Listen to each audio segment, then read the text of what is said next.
Si vous voulez réussir les changements de voie, il y a quelques trucs à faire. Le premier, il faut que l'auto soit centrée. C'est pas votre corps qui doit être au milieu de la voie, mais c'est la voiture qui doit être au milieu de la voie. Parce que les élèves ils ont tendance à coller la ligne blanche ici parce qu'ils pensent que c'est une ligne jaune. C'est pas une ligne jaune, il faut pas la coller. Et les élèves ils ont tendance aussi à mettre leur corps au milieu de la voie. Et si c'est le cas, la voiture elle a tendance à sortir par la droite comme maintenant. Donc qu'est-ce qu'il faut faire? Il faut centrer la voiture dans la voie et non pas votre corps. Et pour ça, il suffit juste de regarder loin. Et deuxième chose, il faut contrôler rapidement. Et troisième chose, il ne faut pas mettre de la pression sur le volant. Donc, pour le contrôle, je dois regarder loin devant moi. Après, je fais le rétroviseur central, rétroviseur extérieur et puis angle mort. Après ça, je mets mon clignotant et je regarde encore une fois le rétroviseur central, extérieur et angle mort. Donc, minimum, je dois vérifier 2 fois. Si vous ne faites pas 2 fois l'échec, plutôt si vous ne faites pas 2 fois le jour de l'examen, c'est échec.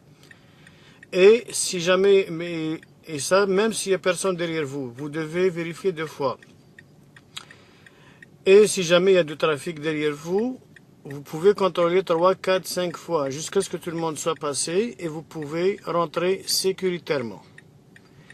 Donc, il faut contrôler rapidement et minimum 2 fois. Et ne jamais mettre la pression sur le volant. Pourquoi? Parce que si vous mettez la pression sur le volant, quand vous faites l'angle mort, vous avez tendance à bouger le volant et si jamais un autobus comme ça passe, il peut vous cogner. Et c'est de votre faute. Autre truc, quand on change de voie, quand on fait 1, 2, 3, c'est-à-dire rétroviseur central, rétroviseur extérieur et angle mort, les élèves ils ont tendance à regarder beaucoup dans les rétroviseurs, ils passent beaucoup de temps. Ça, c'est très dangereux. Parce que vous oubliez ce qui se passe devant et c'est l'accident.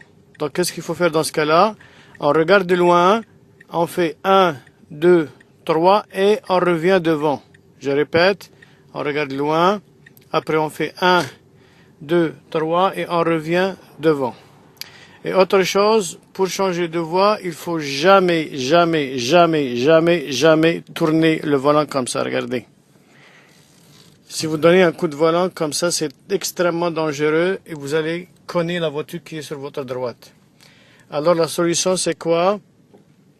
Il faut juste bouger le volant à peu près de 2 degrés et accélérer. Je vais vous montrer.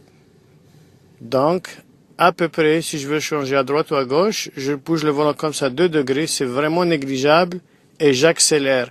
C'est l'accélération qui va faire rentrer la voiture et non pas le volant.